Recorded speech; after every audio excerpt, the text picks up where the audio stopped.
Welcome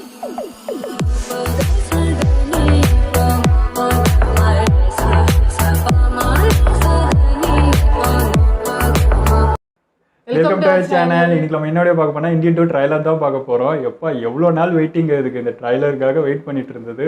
4 வருஷம், எத்தனை வருஷம் கழிச்சு இப்போ தான் வந்துருக்கு. ஸோ ஃபைனலி வந்துருச்சு. வாங்க நம்ம ட்ரைலர் பார்த்துட்டு அப்புறம் பேசுவோம்.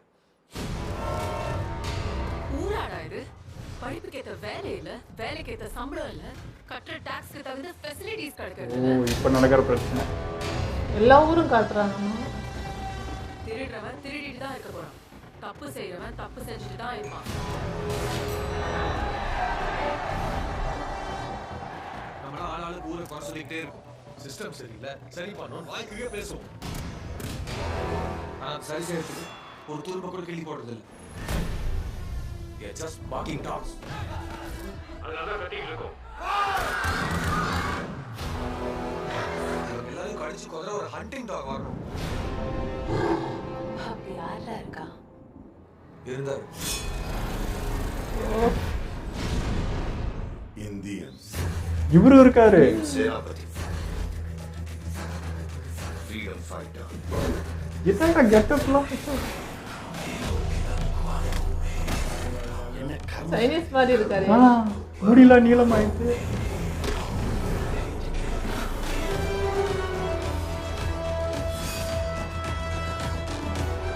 ஐயா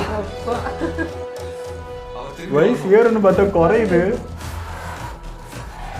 ஒவ்வொரு கெட்டப்பா சேஞ்ச் பண்ணி போய் இது பண்ணுவார் போல. ஒரு தப்பு செஞ்சா அதுக்கிட்டே தப்பிக்கவே முடியாதுன்ற பயம் வரும். இவரு எஸ்ஜே சூர்யா. கேரியர்ல நான் முடிக்காம பண்ண ஒரே ஒரு கேஸ் சேனாபதி. பேசாம இவனை ஆன்டி இந்தியன் அறிவிச்சிடலாமா? அப்பா எத்தனை பேரு போய் சொல்லாத, திருடாத. நீங்க மனோபாலா இருக்கு. பணம் தப்பு இதெல்லாம் செஞ்சாதான் வாழ முடியும்னு சொல்றீங்க. ஒரு வளர்ப்பு மகனா? இது 2வது சுதந்திர போர். காந்தி வழியில நீங்க, நேதாஜி வழியில நான். ஆமா.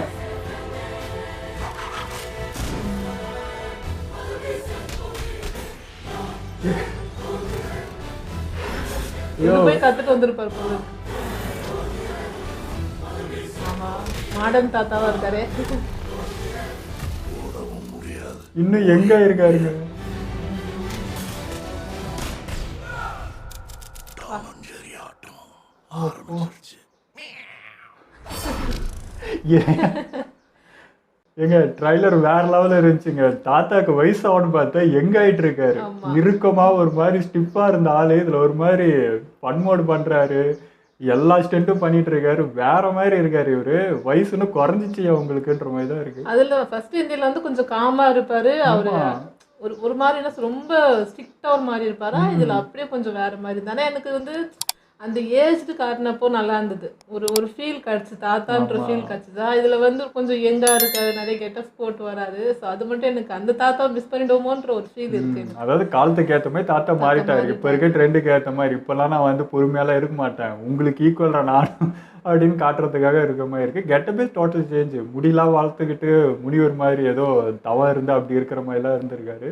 ஃபாரின் லொகேஷன் நிறைய காட்டினாங்க. ஸோ கடைசியாக அதில் ஃபாரின் தான் போயிட்ட மாதிரி. ஸோ அங்கேருந்து இப்போ ரிட்டர்ன் வர மாதிரி காட்டுவாங்கன்னு நினைக்கிறேன். அதான் அவர் வந்து மறுபடி மட்டும் தானே இருக்கும். இப்போ காலத்துக்கு ஏற்ற மாதிரி நிறைய கற்றுக்கிட்டாரு போல இருக்கு. நிறைய தன்னை டெவலப் பண்ணிட்டு வந்த மாதிரி இருந்துச்சு. ஸோ இது ஒன்று மட்டும் இல்லை, உங்களுக்கு அதான் இப்போ இருக்க ட்ரெண்டுக்கு நீங்கள் எந்த அளவுக்கு வேகமாக இருக்கீங்களோ அதே வேகத்துக்கு நானும் வருவேன்ற மாதிரி வந்திருக்காரு போல். மாசுங்க ஃபைட்லாம் ஷர்ட்டு கட்டிட்டு ஃபைட்லாம் பண்ணுறது வந்து புதுசாக இருக்குது. ஆனால் அதே தான், அந்த உடம்பு மட்டும் கொஞ்சம் எங்காக இருக்குது. ஃபேஸ் மட்டும் வயசாக இருந்தால் காமிச்சிருந்தாங்க. பார்க்கலாம் அது உள்ளே போய் எப்படி இருக்குன்றது. நிறைய ஆக்ட்ரஸ் இதில் இருந்தாங்க, எக்கச்சக்க பேர் இதில் இருக்காங்க. பார்க்கலாம் கொஞ்சம் ஸ்பீடாக போயிடுச்சு. டக்கு டக்கு டக்குன்னு போதா யாரடா பார்க்குறதுங்கிற மாதிரி தேடி கண்டுபிடிக்க வேண்டியதாக இருந்துச்சு. அந்த மாதிரி இருந்துச்சு. ஆமாம். ஆனால் வந்து என்ன சொல்கிறது, அதில் வந்து கொஞ்சம் ஒல்லியாக அப்படி ஒரு மெலிசான உருவமாக இருந்துச்சு. இது வயசாகி தொப்பா இருந்து தாத்தா அந்த இதுவும் காட்டியிருக்காங்க. ஓகே, இப்போ ஏற்ற மாதிரி கெட்டப்லானா சேஞ்சு தாங்க. அந்த பேஸ் இல்லை, வேறு மாதிரி தான் இருக்குது கொஞ்சம். அதேமாதிரி நிறைய என்ன சொல்கிறது, நம்ம மிஸ் பண்ண கேரக்டர்ஸ்லாம் உள்ளே இருக்காங்க. நம்ம விவேக் சார் கூட இருக்கதா சொல்லியிருந்தாங்க. பட் இதில் நான் கவனிக்கலாம்னு நினைக்கிறேன், எங்கே வந்தாருன்றது இல்லை. மனோபாலா வந்திருந்தாரு, அது பார்த்தேன். பார்த்தோம். விவேக் சார் மிஸ் பண்ணேன்னு நினைக்கிறேன். மேபி நாங்கள் ஃப்ரேம் பை ஃப்ரேமாக பார்த்தா தான் அவர் எங்கே வந்தாருன்றது தெரியும், இல்லை காட்டலையான்னு தெரியல. எங்க அவ்வளோ ஸ்பீடா போயிட்டு இருக்கு, பார்க்கவே முடியல. அது மாதிரி நிறைய ஊர்லாம் காமிச்சாங்க. இது வந்து எல்லா ஊர்லயும் அப்படிதான் இருக்குன்ற மாதிரி காமிச்சிருந்தாங்க அந்த விஷுவல்ல.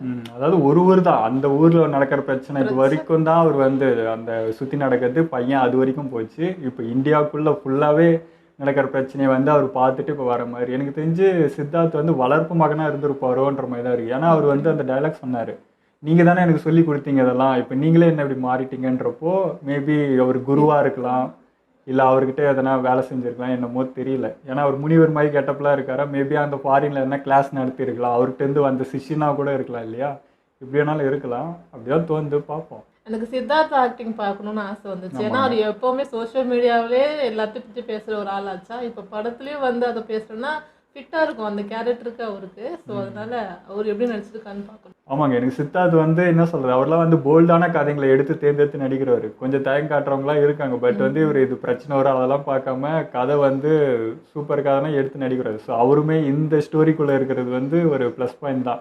தைரியமாக நிறைய விஷயங்களை சொல்லுவார், பேசுவாருன்றது. அவரோட ஆக்டிங்கும் பார்க்கறதுக்கு வெயிட்டிங் தான். ஆனால் அவர் கமல் சார் வந்து ஒரு மக்கள் நின்று போராடி அப்படிலாம் இல்லை. அவர் தனியாக ஒரு இடத்துல சண்டை போயிட்டு அந்த சம்மந்தப்பட்ட ஆளை மட்டும் மீட் பண்ணி பயங்கரமாக ஏதோ ஒன்று பண்ணிட்டு இருக்காருன்னு நினைக்கிறேன். இங்கே இவங்கெல்லாம் பார்த்துக்கிறாங்க போல, சித்தார்த்து இந்த மாதிரி ஆட்கள் தான். ஸோ இவங்க சொல்கிற மாதிரி தான், நீங்கள் வந்து காந்தி வழியில் போங்க, நான் அவர் வழியில் போகிறேன் அப்படின்னு சொல்லிட்டு அந்த ரெண்டு இது வேறு லெவலில் இருக்குங்க. என்ன அவர் சொன்ன டைலாக்லாம் ரொம்ப அழுத்தமாக இருந்தது. திரும்ப வந்து நம்ம சுதந்திரத்துக்கு 2வது முறையாக போராட போகிறோன்றது அதே வேலை திரும்ப அப்படின்ற மாதிரி நல்லா இருந்துச்சு. அந்த இதில் கூட வந்து நிறைய அந்த பணம் அந்த பண முதலைகள்னு சொல்லுவாங்களா, அந்த மாதிரி ஒரு சீன்ஸ் காமிச்சு எஸ்ஜே சூர்யா பார்த்தா அவர் ஃபுல்லாக நகை போட்டுன்னு அந்த மாதிரி இருந்தது. மேபி அவர் தான் மெயின் வில்லலாம் இருக்கலாம், இல்லை அவரையும் போய் மீட் பண்ணி கமல் சார் என்ன பண்ண போகிறாரோ தெரியல. அது இந்த இருந்துச்சு. அதாவது ஏழையாவே இருக்காங்க, இவங்களுக்கு மட்டும் பணம் சேருதுங்கிற மாதிரியே காமிச்சு. ஆமாம், அதுவும் பணக்காரன் வில்லன்னா வந்து எஸ்ஜே சூர்யா எப்படி இருப்பாருன்னு தெரியும். இவர் டிஸ்டர்ப் பண்ணால் அவர் டென்ஷனாக வருது, அவர் என்னென்ன பண்ண போகிறாரு, அதுவுமே பயங்கர எக்ஸ்பெக்ட். என்ன சொல்கிறது, இந்த 2 பேர் இது வரைக்கும் பார்த்ததே கிடையாது, கமல் சார் எஸ்ஜே சூர்யாவும் ஒரே ஃப்ரேமில். ஸோ அதெல்லாம் எப்படி இருக்க போகுது, எல்லாம் வேறு லெவலில் இருக்க. எனக்கு வந்து ட்ரைலர் பார்க்குறப்போ முன்னாடி ஒரு வீடியோ பார்த்தேங்க, அதுதான் ஞாபகம் வந்தது. முன்ன வந்து சங்கர் சார் அண்ட் வந்து கமல் சார் 2 பேரும் மிக்சடாக வந்து பண்ணதுனால இப்படி இருந்துச்சுன்னு சொன்னாங்க. இது முழுக்க சங்கர் சாரே டேக் ஓவர் பண்ண மாதிரி தான் இருக்குது கதை பார்க்கறதுக்கு. யாரோட தலையீடு இல்லாமல் இவரே மொத்தம் பண்ண மாதிரி தான் இருக்குது இதில் வச்சு பார்க்குறப்போ. ஸோ பாப்பா எப்படி வருது. ஓகே, எங்கள் வீடியோ உங்களுக்கு பிடிச்சிருந்தா லைக் கமெண்ட் ஷேர் பண்ணிடுங்க. மறக்காம சப்ஸ்கிரைப் பண்ணுங்க.